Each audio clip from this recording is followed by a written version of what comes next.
Hello YouTube, welcome back to another video. जैसे कि आपने थंबनेल भी देखा है और यहाँ भी लिखा है सीईटी एचटेट की पीवाईक्यू सीरीज चल रही है। 3 वीडियो ऑलरेडी चैनल के ऊपर डाल रखी है, जिसने नहीं देखी वो जाके देखे। आज 4th वीडियो है ना, तो टाइम वेस्ट नहीं करते, सीधे क्वेश्चंस करते हैं। SEBI, stock exchange board of India, इसकी फुल फॉर्म भी पूछी जा सकती है। Stock exchange board of India या सेबी बोल सकते हैं। इसकी स्थापना कब हुई? देखो, जो लोग शेयर मार्केट वगैरह से एंगेज्ड है या जिनको शेयर मार्केट की नॉलेज है उनको पता होगा सेबी की स्थापना या उसका एस्टेब्लिशमेंट कब हुआ। 1992 में। संत सूरदास के संगीत की शिक्षा, देखो ये रट्टा मारने वाली चीज है, किसने करी थी? संत हरिदास से। ठीक है, ये देखो एक हिंदी का क्वेश्चन, विलोम शब्द बताओ। अर्पण, अर्पण क्या होता है? जैसे भगवान की पूजा करते हैं तो बोलते हैं ना, मैं ये फूल आपको अर्पण कर रहा हूँ। अर्पण करना मतलब देना होता है, तो इसका देने का उल्टा क्या होता है? लेना होता है। अनर्पण, ये सब ऐसे लिखे हैं। अर्पण का उल्टा होता है ग्रहण। ग्रहण करना मतलब रिसीव करना। ठीक है, ये अच्छा क्वेश्चन है, मेरे हिसाब से सबसे अच्छा क्वेश्चन है। इसमें अक्यूज्ड का उल्टा बताना है ना, बहुत अच्छा क्वेश्चन है। ही अक्यूज्ड, इसकी जगह भरना है दूसरा मतलब इंप्रूवमेंट का, that he had met the deceased before. Deceased क्या होता है? जो मृतक होता है, जो मर जाता है कोई बंदा, उससे। तो इसका मतलब क्या है? वो मना कर रहा है कि वो जो मरा हुआ आदमी है, मतलब कोई ये बंदा है ही, ये कह रहा है कि मैं उस बंदे से कभी नहीं मिला जो मर चुका है, ये कहना चाह रहा है। अब देखो इनके सारे के सारे वर्ड्स के मतलब देखते हैं। रिफ्यूज्ड क्या होता है? रिफ्यूज्ड मना करना होता है, डिनाइड भी मना करना होता है, दोनों सेम है। अक्यूज्ड भी मना करना होता है। ठीक है, और ये देखो एक बार, डिफाइंड क्या होता है? डिफाइंड मतलब किसी चीज को डिफाइन करना है, उसको विस्तार से बताना। एक्सक्लेम्ड क्या होता है? जैसे एक तरफ से अचानक से कोई चीज एक्सक्लेमेटरी होते हैं ना, जैसे ये वाले सिंबल होते हैं, hurrah, we won the match, है ना, या एलास, दुख का कारण होता है, और यार शिट यार, कुछ ऐसे वर्ड देखे ना, वाओ मजा आ गया, ये ऐसे वर्ड, ये कोई मतलब नहीं है। तो ये तीनों का मतलब जानना जरूरी है। देखो, रिफ्यूज्ड क्या होता है? जब हम चीज कोई हमें कोई चीज ऑफर कर रहा है, लाइक क्या तुम चाय पियोगे, है ना, अभी चाय आई नहीं है, आने से पहले किसी चीज को मना करना, उसको क्या कहते हैं? रिफ्यूज। मतलब वो एक्शन हुआ नहीं है। देखो इसको एक बार थोड़ा सा माइंड में देखो, ये पास्ट टेंस में चल रहा है, पास्ट टेंस में चल रहा है, इसका मतलब बंदा जो कोई था ये वाला, ये मर चुका है, और मर चुका है तो अब क्या रिफ्यूज करेगा? मेरी बात समझ में आ रही है? ये कहने का मतलब ये है कि प्रेजेंट टेंस से फ्यूचर टेंस की तरफ कोई चीज जा रही होती है, कोई एक्शन जा रहा होता है, उसको डिफाइन करने के लिए होता है रिफ्यूज। और डिनाइड क्या होता है? डिनाइड होता है कोई चीज हो चुकी है लेकिन उसको मानने से मना करना, मतलब उसको नकारना, कहने का मतलब।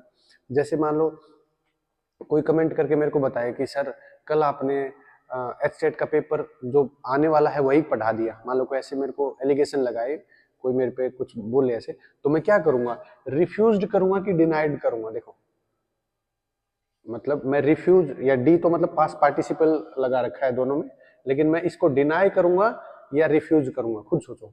और अब कोई मेरे को बोले कि सर ये रहा पेपर एचटेट का या सीईटी का जो भी है, ये पेपर है, आप इसको सोल्व करा दो, तो मैं इसमें रिफ्यूज करूंगा कि डिनाई करूंगा? दोनों का मतलब समझा है?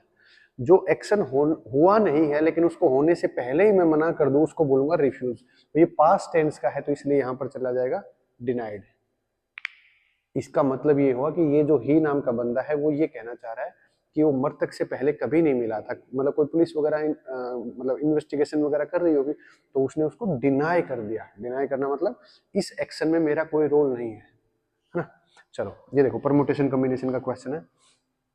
एनसीआर, एनसीआर वाला कॉम्बिनेशन देखा होगा, क्या होता है? Factorial n upon factorial r और फैक्टोरियल एन माइनस आर, ये वाला कॉम्बिनेशन देखा हो तो देखो इन दोनों का जो कॉम्बिनेशन बन सकता है वो कहाँ बन सकता है?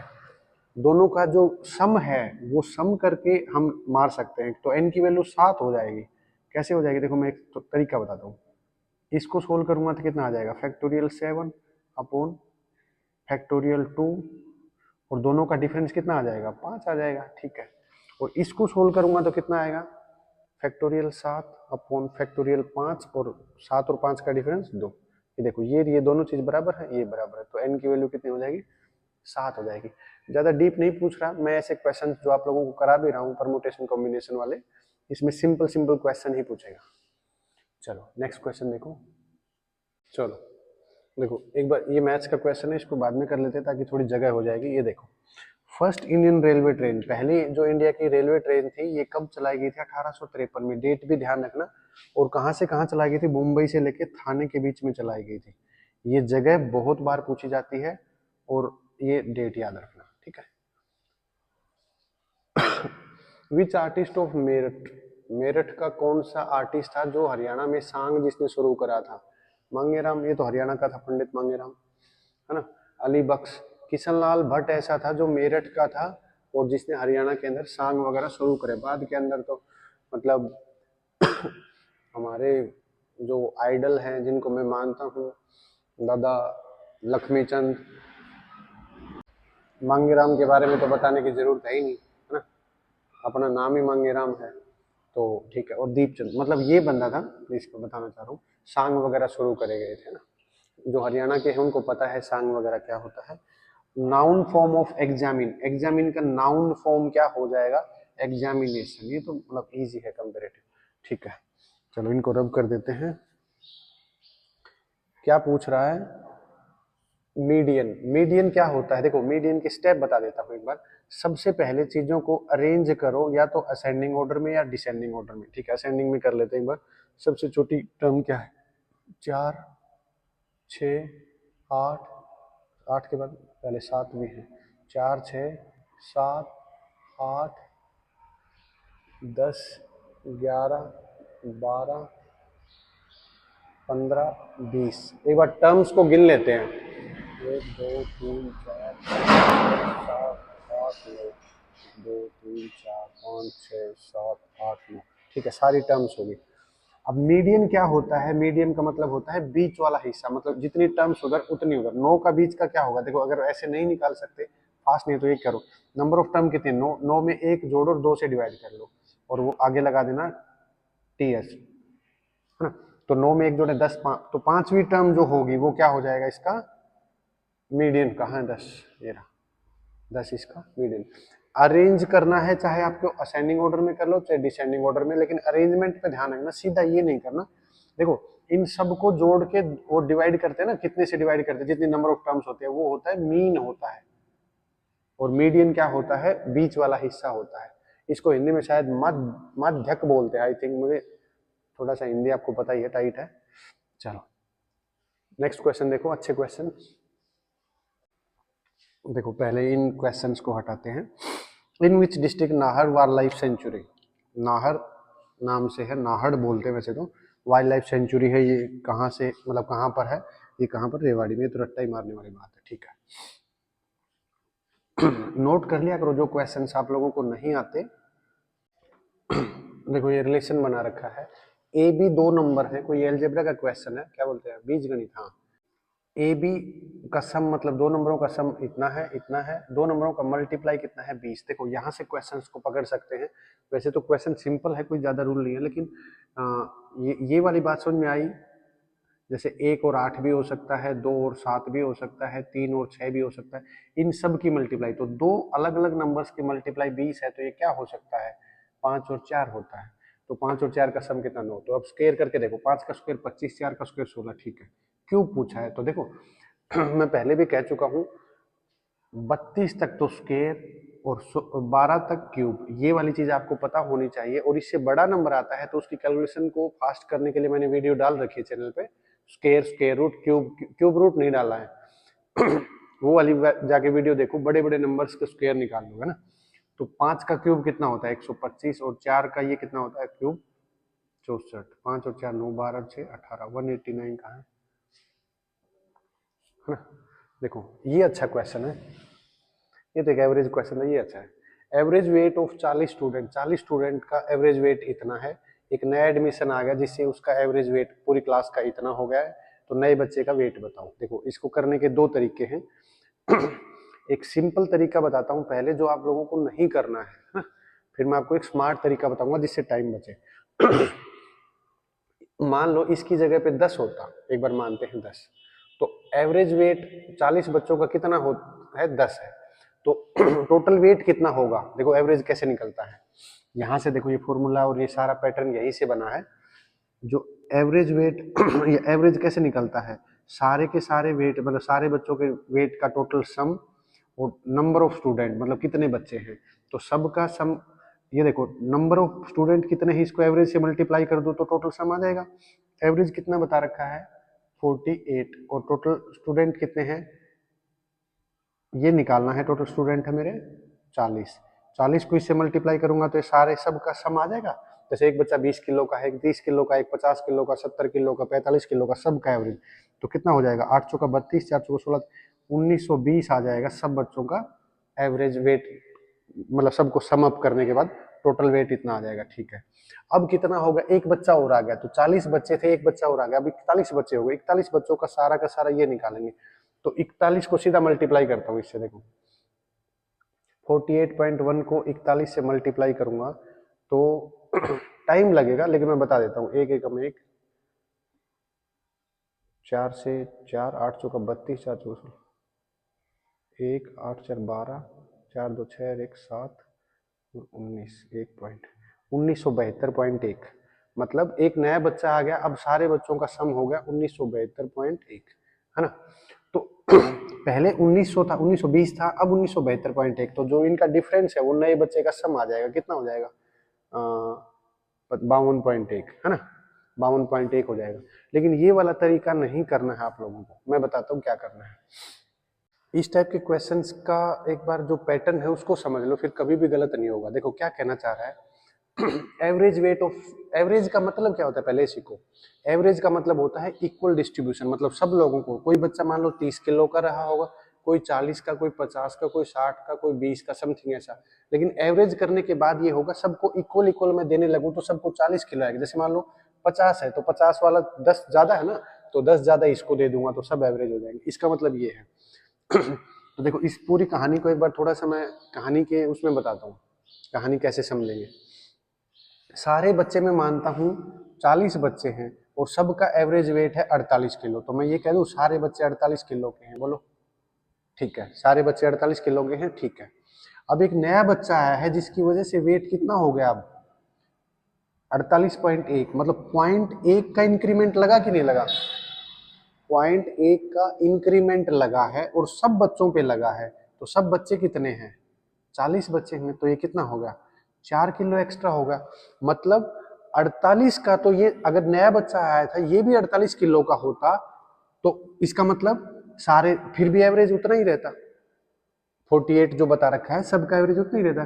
लेकिन ये बच्चा कुछ ज्यादा मोटा आया होगा, ज्यादा इसका वेट रहा होगा, इस वजह से सबका एवरेज बढ़ गया ना।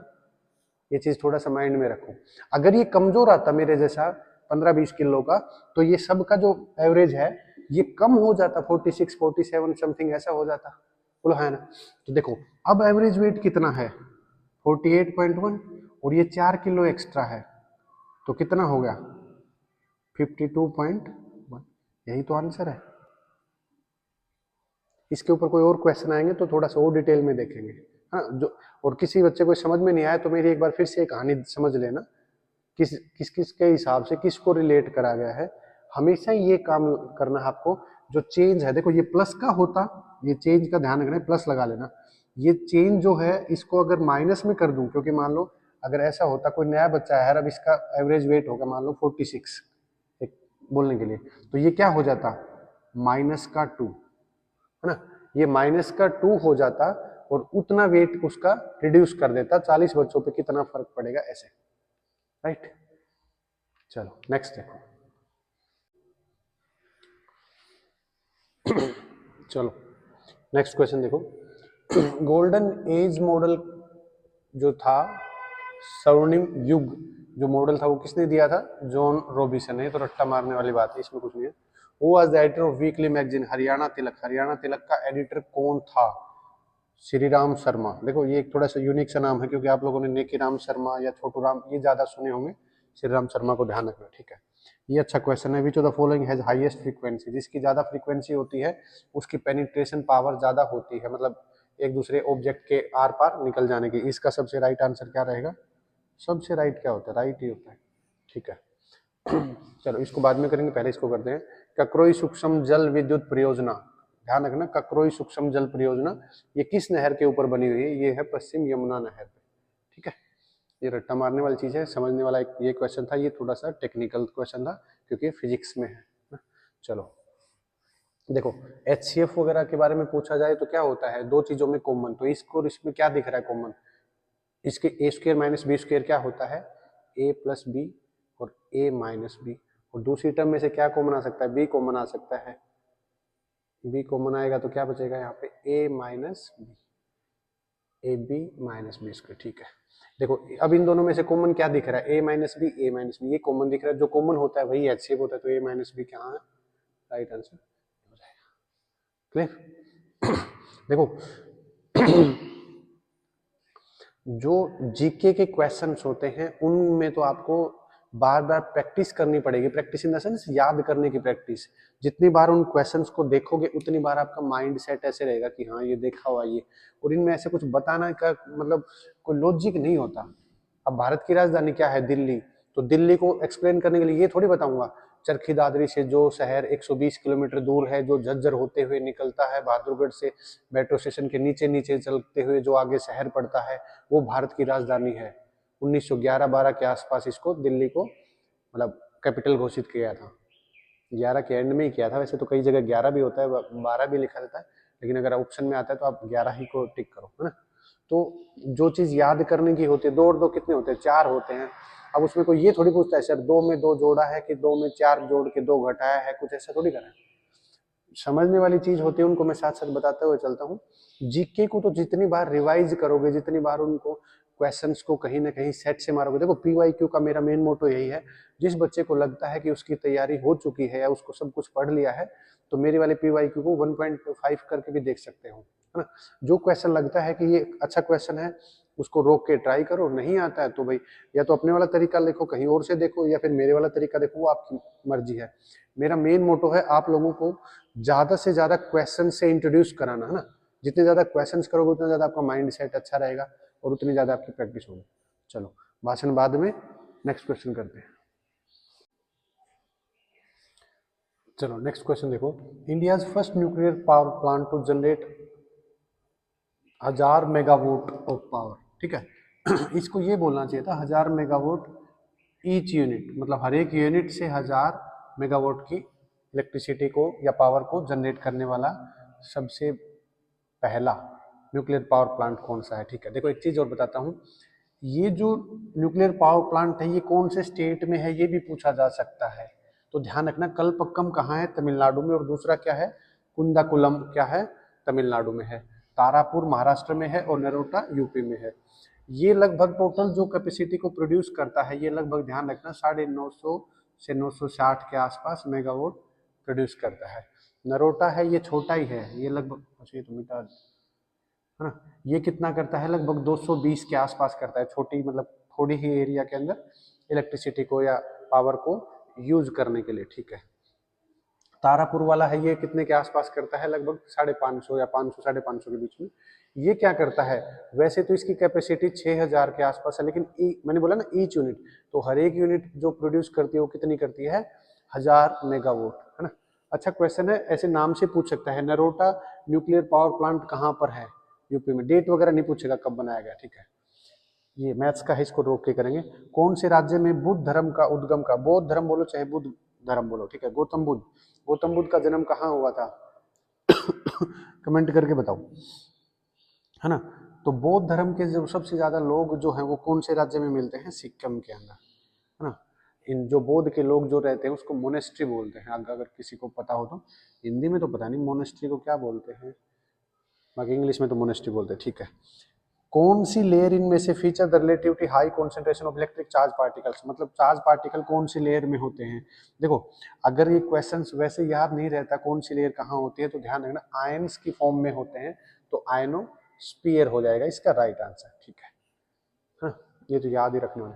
चलो इसको देखते हैं एक बार मैथ्स वाले क्वेश्चंस को।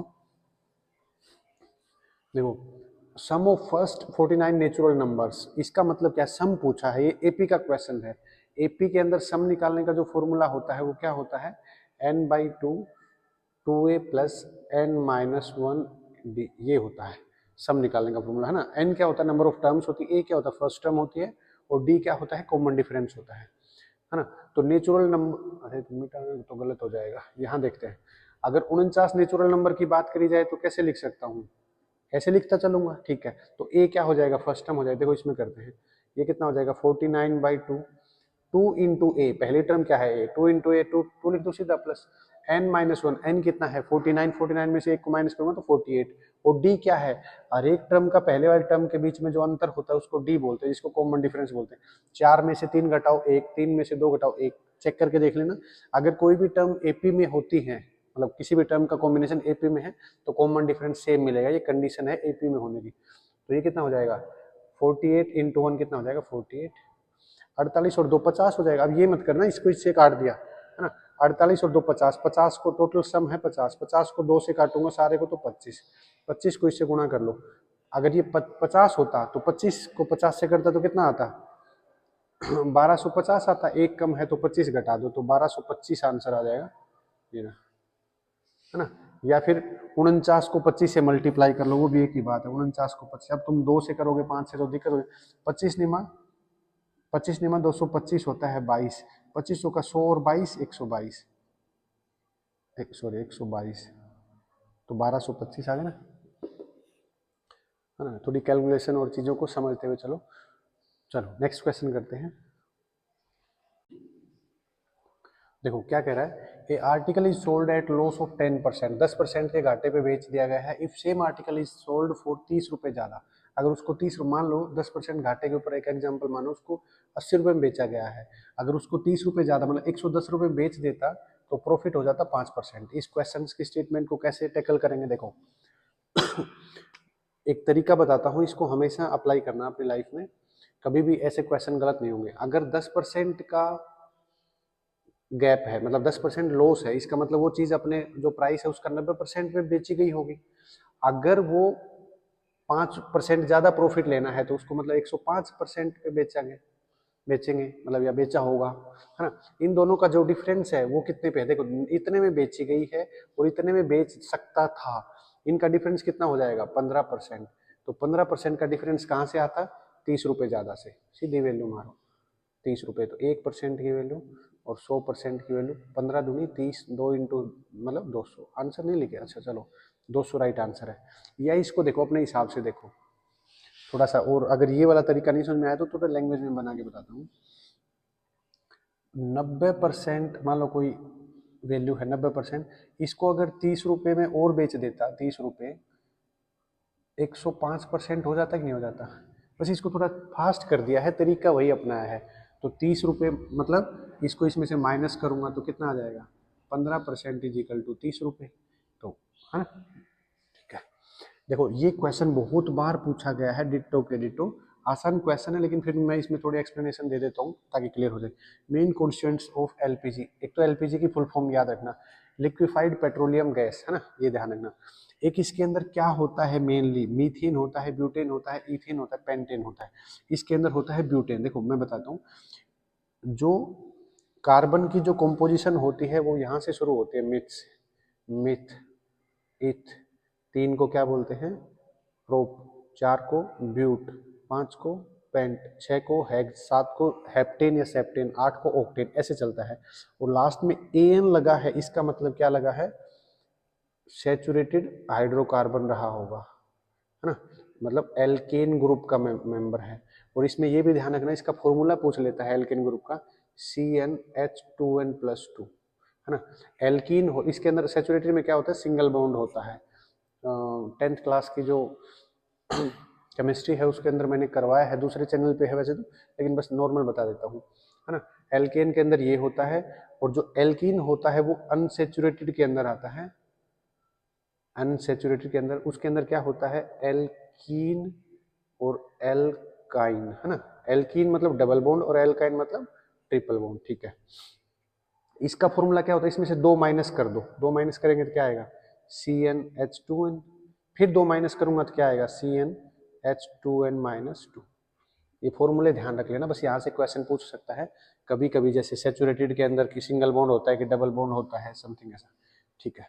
देखो माइनस को कह रहा है डिवाइड, और कहाँ गया, अच्छा मिटा ही दिया, डिवाइड को कह रहा है माइनस, मल्टीप्लाई को कह रहा है प्लस, प्लस को कह रहा है मल्टीप्लाई, ठीक है। इस क्वेश्चन में वैल्यू पुट करो, देखो यहाँ पर माइनस है तो इसको डिवाइड लिख लो, मल्टीप्लाई को क्या करेंगे, प्लस कर लेंगे, प्लस को क्या करेंगे, मल्टीप्लाई कर लेंगे, इसको माइनस कर देंगे। बोर्ड मास वाला तरीका लगाओ, इसको इससे करेंगे तो क्या आ जाएगा 4 और 12, ये आ जाएगा 4 × 12 और 4 16, 16 में 16 जाएगा तो 0, आसान है। बिना ही कॉपी पेन हो गए थे तो। ठीक है, हरियाणा के किस जिले में सबसे लंबी पक्की सड़कें हैं?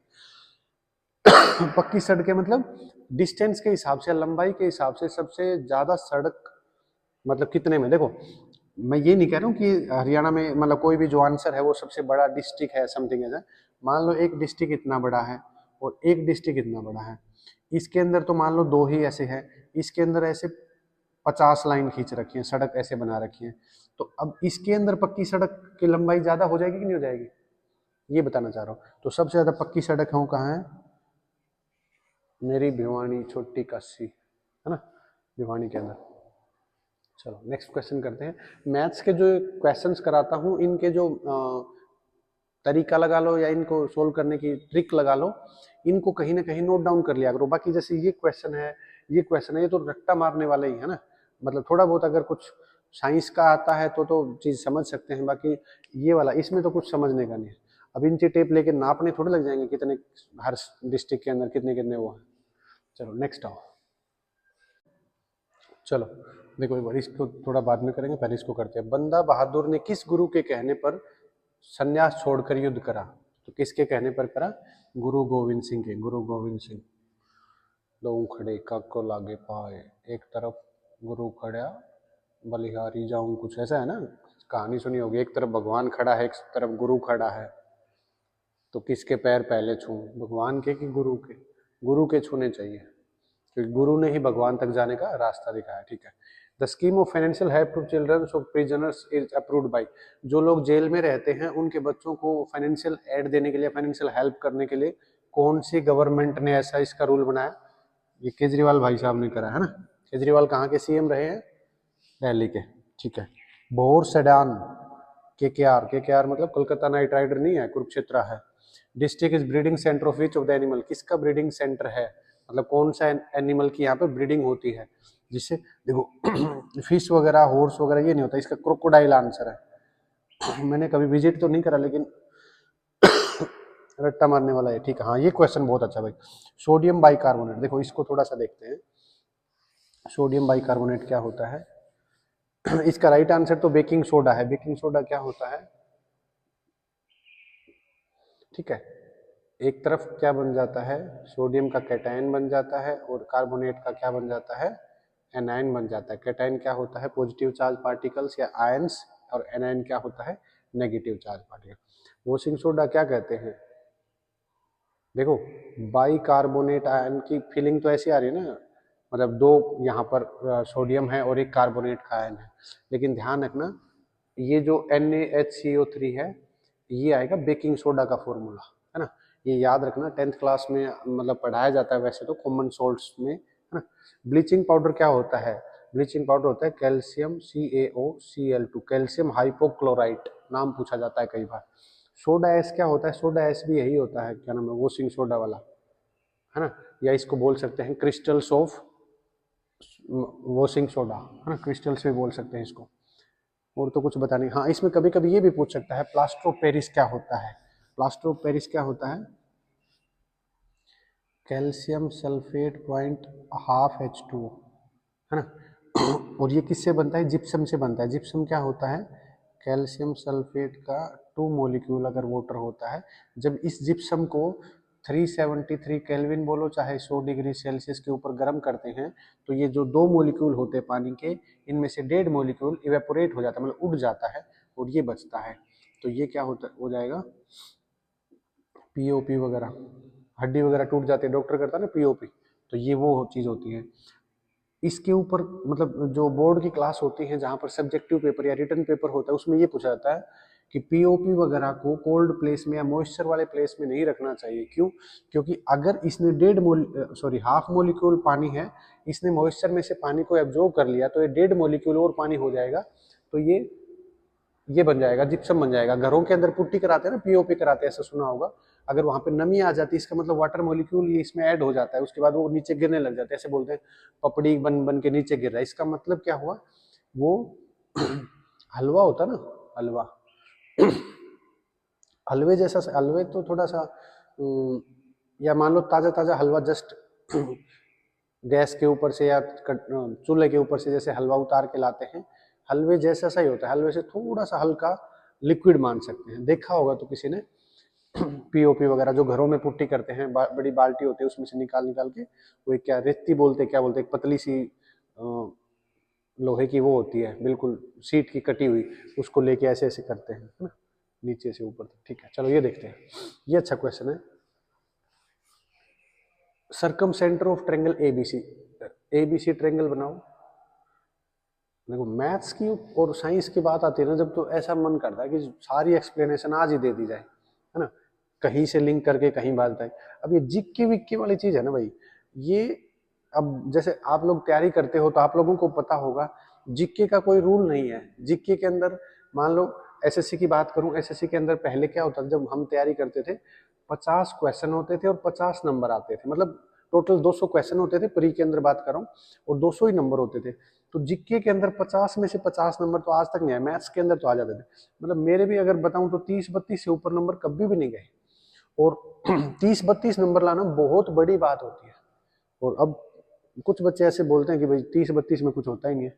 अब क्या पैटर्न होगा, 25 क्वेश्चन होंगे 50 मार्क्स, मतलब मार्क्स तो सेम है, क्वेश्चंस को कम कर दिया, एक क्वेश्चन 2 नंबर का कर दिया। इससे क्या होगा, आपको मार्क्स को लाने में जितनी आसानी दिख रही है ना, एक क्वेश्चन 2 नंबर का है, उतना ही लॉस है, क्योंकि नेगेटिव मार्किंग भी आधा नंबर की हो गई है, और नंबर ऑफ क्वेश्चंस को गलत होने के चांसेस बढ़ जाते हैं, क्योंकि लिमिटेड क्वेश्चन। इधर आओ, सरकम सेंटर क्या होता है, सरकम सेंटर जितनी भी साइड है इनके ऊपर से परपेंडिकुलर बाइसेक्टर को अगर मैं कहीं पे मिलाऊं, यहाँ पर जो एंगल बनेगा उस एंगल को बोला जाता है सरकम सेंटर।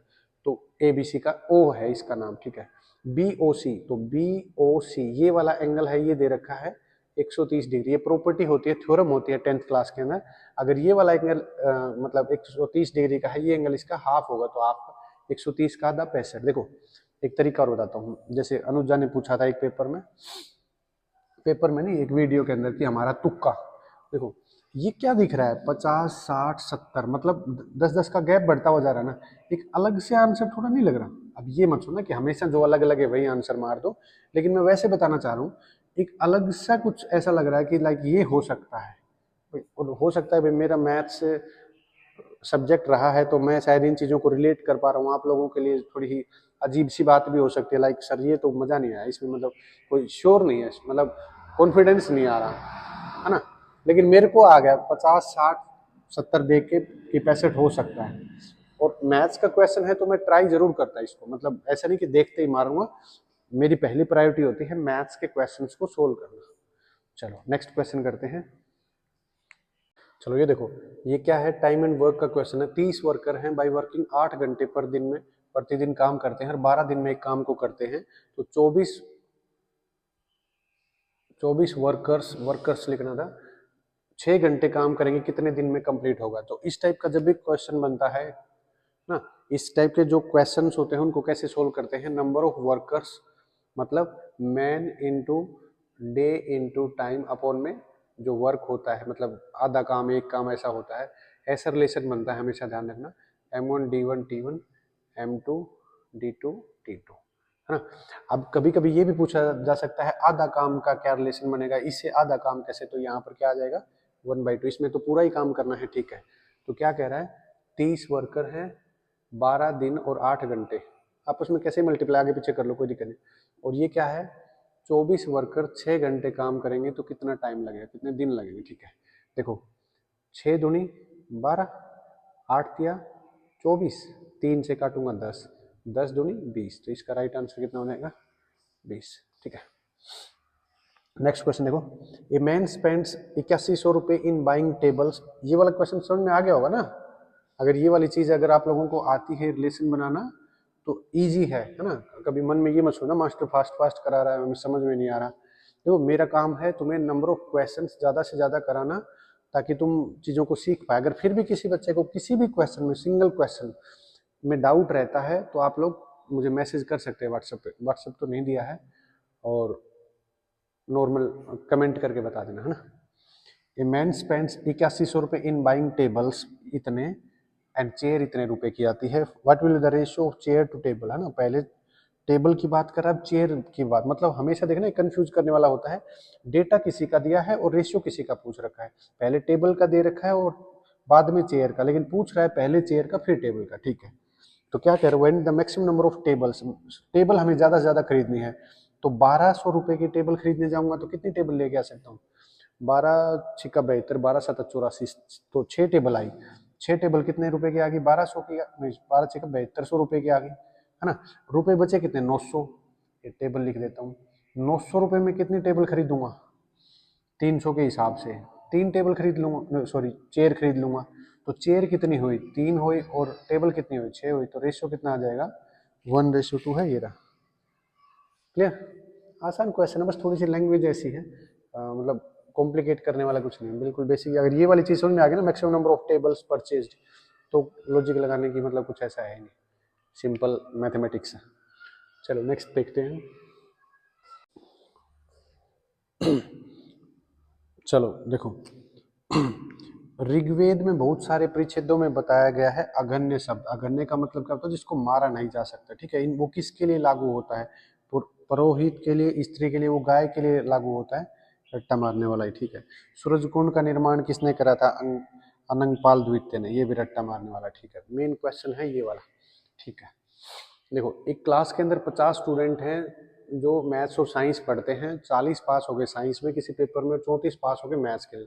इस टाइप के क्वेश्चंस को कैसे सोल्व करा जाता है, P A union B is equal to, मतलब किसी के पास होने की प्रोबेबिलिटी होती है पी ए इंटरसेक्शन बी। जिसने सेट वगैरह पढ़ा होगा वो चीज़ मेरी बात जल्दी समझ रहा होगा, है ना। इसको डायग्राम से भी बना सकते हैं, लेकिन मैं इसको ऐसे बनाता हूँ ताकि इजी हो जाए। लेकिन ये ध्यान रखना, मैं 2 ही सब्जेक्ट की बात करते तो ही इसको बनाता हूँ, 3 वाली बात होती है तो डायग्राम, वेन डायग्राम बोलते हैं उसको, मैं वही करता हूँ। ठीक है, ये कितना हो जाएगा, पास होने वाले कितने हैं, मैथ्स ए को साइंस मान लेते, बी को मैथ्स, किसी को कुछ भी मान लो। ये 40 है और ये कितना है, 34 है, माइनस पी, और ए कॉमन वाली चीज को निकाल लेंगे। टोटल स्टूडेंट कितने थे भाई, 50। ठीक है, तो ये कितना हो जाएंगे, 74, 74 इधर जाएगा तो माइनस का, तो कितना बचेगा, माइनस का 24 is equal to minus P A intersection B. ठीक है, माइनस से माइनस कट जाएगा, मतलब जो दोनों में पास होने वाले बंदे हैं वो मेरे पास पता लग गया, 24 बंदे पास हैं। ठीक है, साइंस की पूछिए, साइंस में पास होने वाले कितने हैं, 40 हैं, और दोनों में पास होने वाले कितने, 24, तो 40 में से 24 जाएगा तो 16, राइट आंसर ना। अगर थोड़ी सी इसकी प्रैक्टिस अच्छी हो जाएगी तो यहीं पे जोड़ लेना, 40 और 34, 74, 74 50 में जाएगा, 24 पास हो गए दोनों में, तो साइंस में पास होने वाले 40 हैं, दोनों में से घटा देंगे तो आ जाएगा।